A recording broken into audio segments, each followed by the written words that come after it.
sèche pas la mer pour saler nos pommes. Ne bouge pas la terre pour une idée de guerre. Mais donne tes lettres d'amour, on en fera des avions pour tourner à notre tour autour de la planète. Donne tes lettres d'amour. Flash. Bonjour et bienvenue à nouveau à Flash Varicelle. Cette semaine... Des yeux pour faire peur aux oiseaux. Comment punissez-vous vos parents? Les vaches et les bœufs ne s'aiment plus comme avant. Et Mexico, la ville qui a tremblé.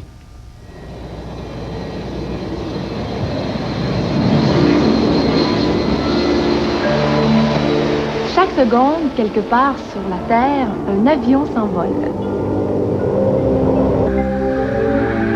Mais chaque 10 millième de seconde, un oiseau s'envole aussi.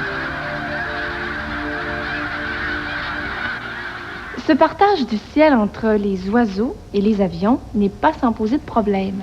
Mais les collisions sont fréquentes, plusieurs oiseaux meurent, plusieurs avions sont endommagés.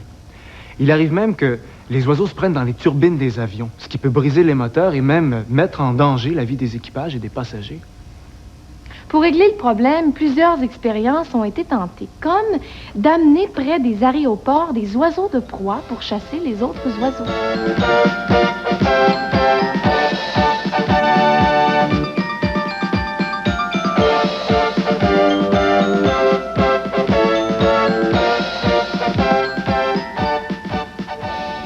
Mais comme il faudrait beaucoup d'oiseaux de proie, et comme les oiseaux de proie eux-mêmes peuvent être victimes d'accidents, mais l'expérience n'a pas donné les résultats qu'on en attendait.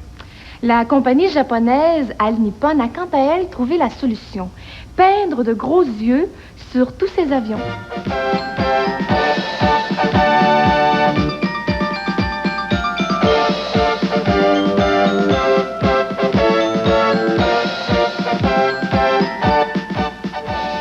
La décision de la compagnie japonaise de peindre des yeux sur ces avions a été prise après qu'on se soit rendu compte que les avions avec des yeux enregistraient 15 fois moins de collisions avec les oiseaux que les avions sans yeux. Calmez ce bruit en délire, car ça fait peur aux oiseaux. Calmez ce bruit en délire, car ça fait peur aux oiseaux. Moi, ce que j'aime, là, François, des fois, c'est de m'asseoir dans un centre d'achat puis regarder les gens passer. C'est quand même extraordinaire comment ils sont différents les uns des autres.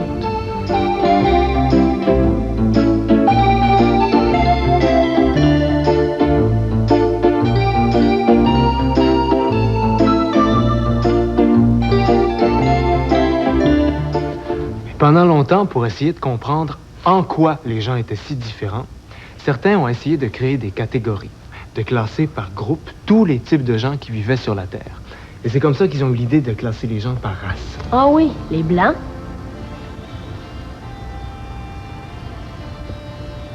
les noirs, les jaunes et les rouges. Oui, on les classait par la couleur de leur peau, mais aussi par la forme de leur crâne et même par la couleur de leurs cheveux. Et ils s'entendaient toujours. Oh non. Plus ils essayaient de trouver des particularités à chacune des races, plus ils se rendaient compte que les différences entre les races n'étaient pas claires. Ils calculaient la grandeur des gens. Oui, et même la longueur des mains, des jambes et des pieds. Le nez. Oh. Combien? Le cheveu. Le aussi, excusez. Oh. Je voyais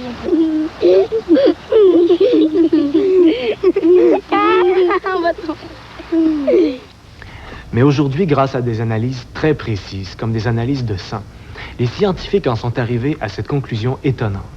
C'est que les races humaines ne sont pas définissables. C'est vrai. Les scientifiques sont incapables de définir les races. Non, c'est pas qu'ils en soient incapables. C'est qu'il leur est impossible de définir les races. Les scientifiques ont découvert que les gens sont tous différents les uns des autres, et même que les différences entre les gens d'une même race sont plus grandes que les différences entre les races.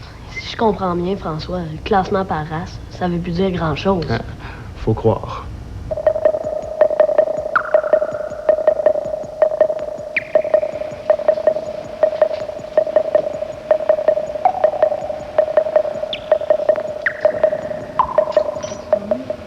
Bonjour Michel. Bonjour Julie. Qu'est-ce que généticien? C'est quelqu'un qui étudie les ressemblances et les différences entre les hommes en utilisant les gènes. Mais qu'est-ce que les gènes?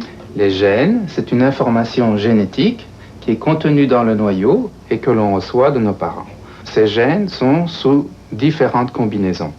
Alors voyons par exemple ce qui se passe dans la famille de Madame Gouin et de Monsieur Despins.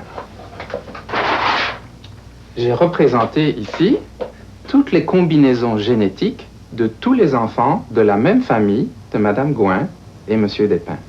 Alors, comme tu peux voir, il y a 3 grands gènes seulement que j'ai représentés sur 50 000. Il y a le gène qui détermine la pigmentation. Quand on a 2 grands A, on a une couleur de peau noire.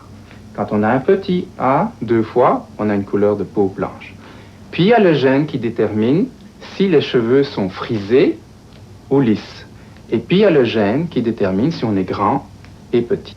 Donc, si M. Despins et Mme Gouin ont des enfants, ils vont avoir des petits dépingouins. Puis leurs enfants ont des chances d'être soit noirs, soit blancs, ou toutes les nuances entre les deux. C'est bien ça.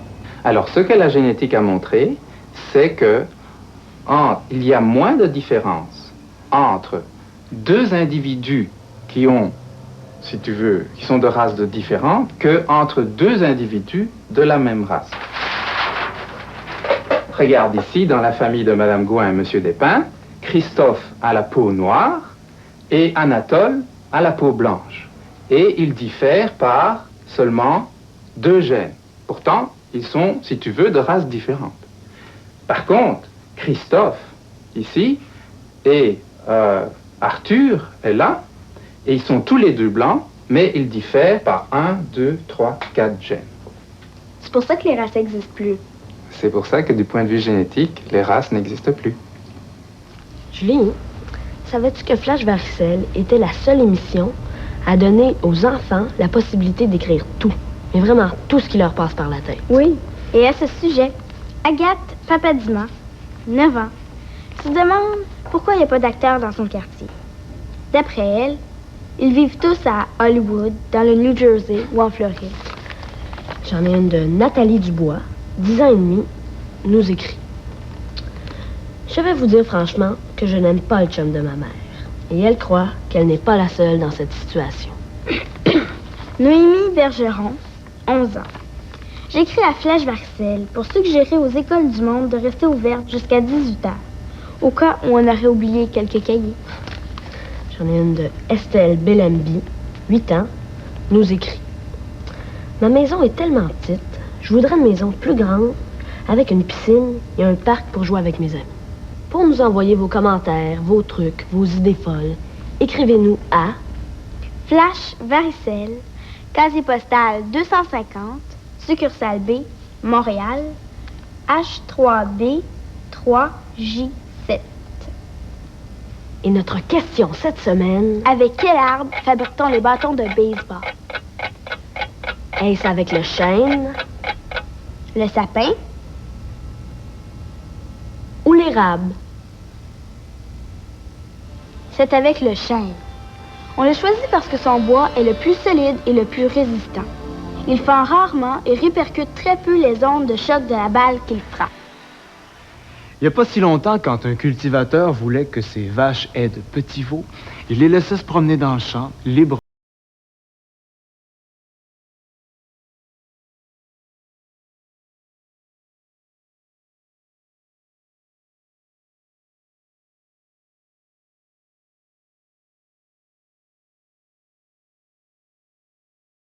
Aujourd'hui, par exemple, dans l'est de l'Ontario, un fermier sur 2 n'a aucun bœuf sur sa ferme. Mais c'est qu'aujourd'hui, on procède par insémination artificielle. C'est-à-dire qu'on prélève d'abord la semence du bœuf, qu'on dépose ensuite dans la vache. Mais avant de déposer dans la vache la semence du bœuf, on divise la semence en plusieurs doses qu'on conserve congelées.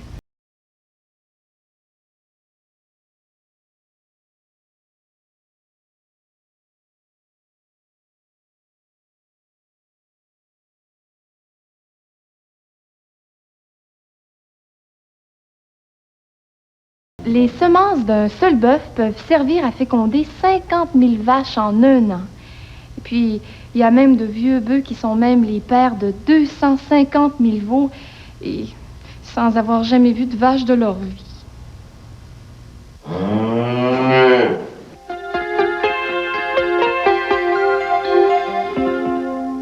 Comment est-ce que tes parents te punissent, Mathieu? Ben, ma mère, avant, elle m'envoyait dans ma chambre, mais plus maintenant. Elle chicane, c'est tout. Et toi, Julie? Moi, elle me chicane pas. Je pense que je suis parfaite. Marie Savard est la mère de Mathieu. Geneviève Lafrance est la mère de Julie.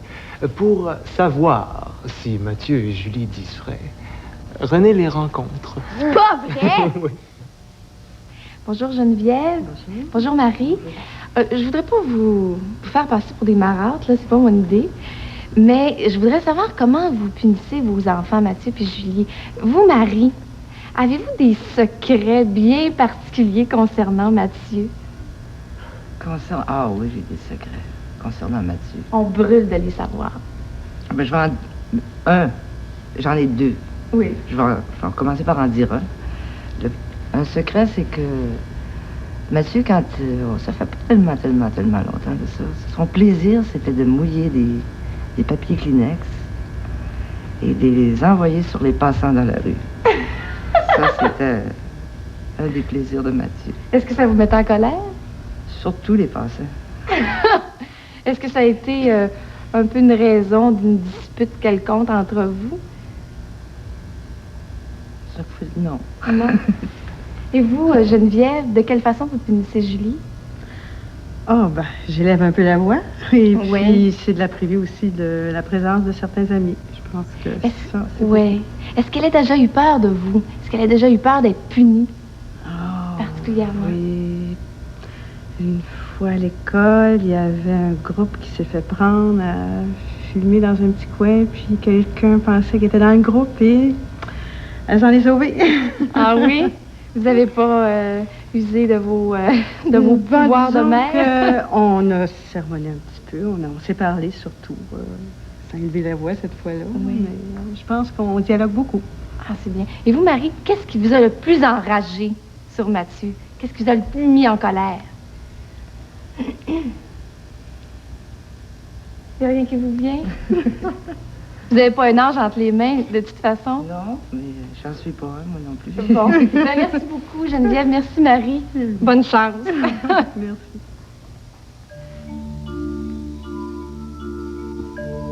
Je dois faire le ménage toute la journée. Je veux pas me coucher tôt.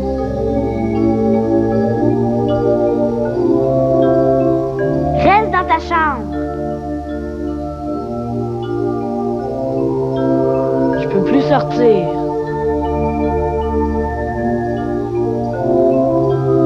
Je dois réfléchir.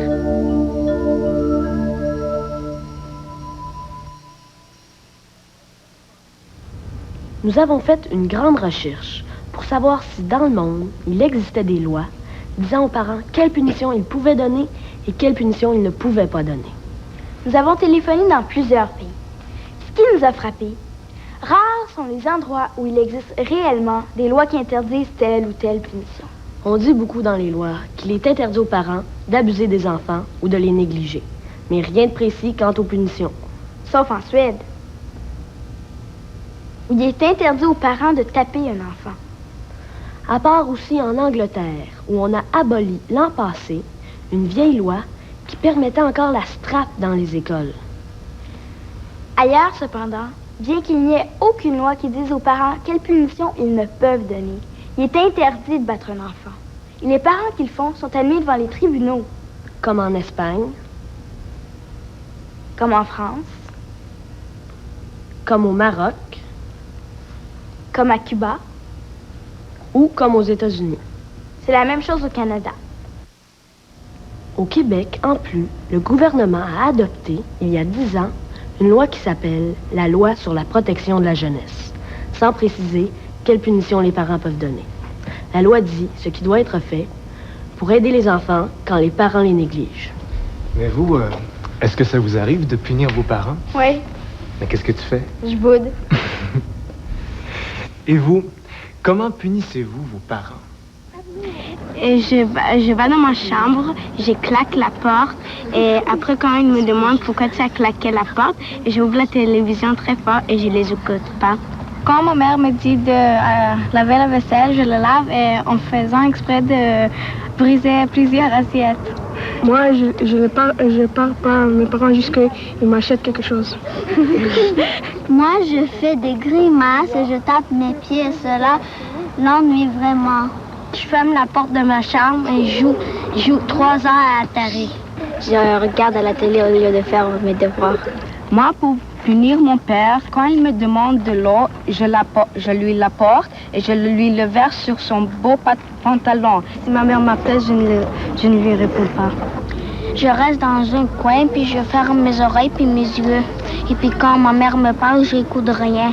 Moi, je vais dehors, puis je reste longtemps dehors. Quand ma mère vient pour me coiffer, moi, je la laisse pas toucher mes cheveux. Je ferme toutes les portes de ma maison bien fort, au moins 15 minutes, et après, j'arrête et je vais jouer dehors sans demander mes parents et je mange pas. Quand on me dit de faire quelque chose, je ne le fais pas. Je ne pense pas à les punir, car en essayant de les punir, je punis moi-même plus que je les punis.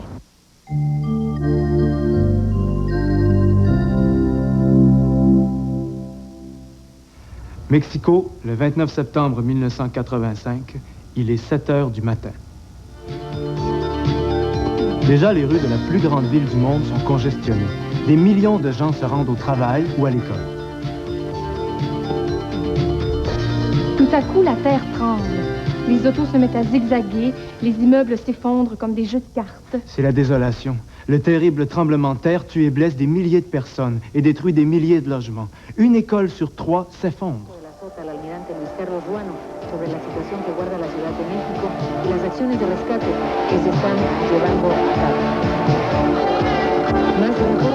Immédiatement, 50 000 Mexicains, des pauvres comme des riches, décident d'aider leurs compatriotes.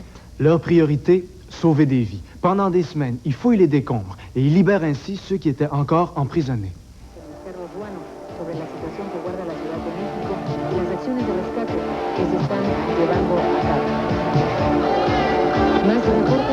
D'autres Mexicains, aidés par des équipes qui accourent du monde entier, soignent les blessés, nourrissent et logent les centaines de milliers de personnes dont les logements ont été détruits.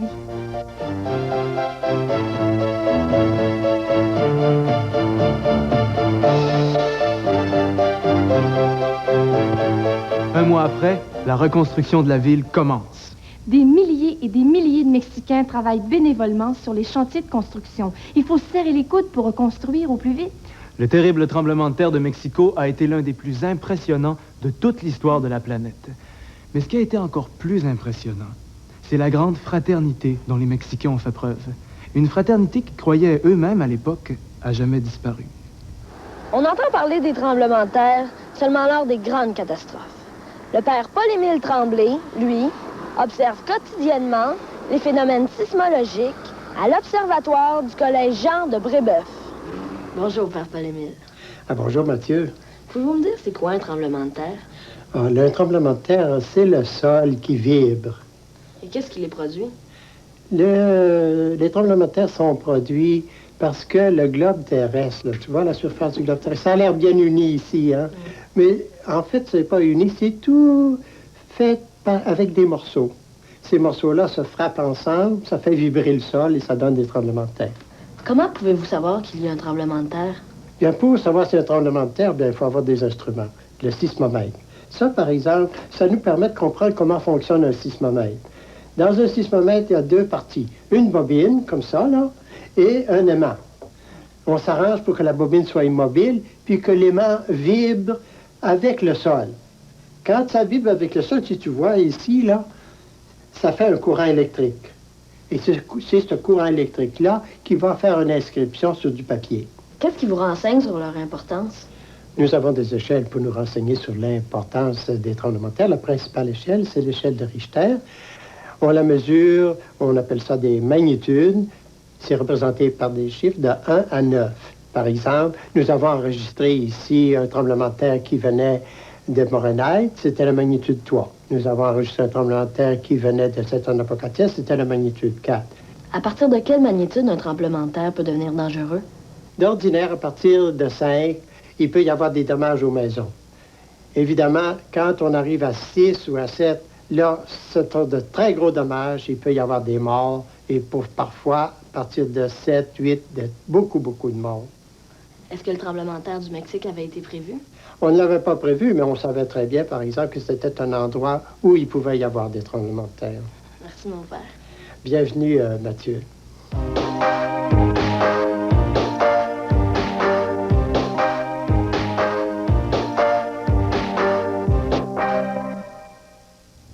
Bon, on va rejoindre Victor. Qu'est-ce qui se passe? Est-ce qu'il y a un tremblement de terre sur votre île d'Anticosti? Mais non, c'est votre quincaillerie qui fonctionne mal. Vous étiez à Mexico quand la terre a tremblé? Non, pas quand la terre a tremblé. Je suis arrivé quelques jours plus tard. J'ai réussi à me trouver un siège dans un avion de l'armée canadienne. Un avion avec des yeux? Ah non, un avion avec une grande bouche. Un avion qu'on appelle Hercule. La queue est, en fin de compte, une bouche qui s'ouvre pour laisser sortir le matériel. L'Hercule a donc livré aux Mexicains 6 salles d'opération portatives. Ah, ils en avaient bien besoin. Ouais. Le tremblement a tellement fait de blessés. La journée que je suis arrivé à Mexico, je me suis mis à marcher dans les rues. Ah, il y avait des débris partout. Et à un moment donné, je vois, assis près d'une maison détruite, un vieillard abrié dans une couverture. Et en passant devant lui, il me dit « Merci ». Il avait reconnu le petit drapeau du Canada collé sur mon sac à bandoulière. Alors il m'apprend que la couverture lui aurait été donnée par un secouriste canadien. Et il se met à me parler des problèmes de relations qui existent entre les gens de langue, de culture et de pays différents. Et il me dit, tout go, que si tous les gens de la planète connaissaient l'histoire des 2 porcs-épics, et s'ils essayaient de la vivre chaque jour, ben, il n'y aurait plus sur Terre de guerre, de racisme et d'injustice. Il y a des porcs-épics au Mexique? Ah oui, dans le nord du pays. Alors, l'histoire de ce vieux Mexicain raconte qu'un soir de grand froid, 2 porcs-épics ont voulu se coller pour mieux se réchauffer. Mais ils se collaient tellement qu'ils se piquaient. Ils se sont distancés, mais beaucoup trop. Ils n'arrivaient pas à se réchauffer l'un et l'autre. Alors, après plusieurs tentatives, ils ont réussi à se trouver une bonne distance entre eux, assez pour pouvoir se réchauffer sans se piquer. C'est une belle histoire pour les parents, ça. Merci, Victor. Oh non, attendez, fermez pas tout de suite, j'ai une surprise pour vous. Une surprise? Eh oui. François et René vont vous l'apporter.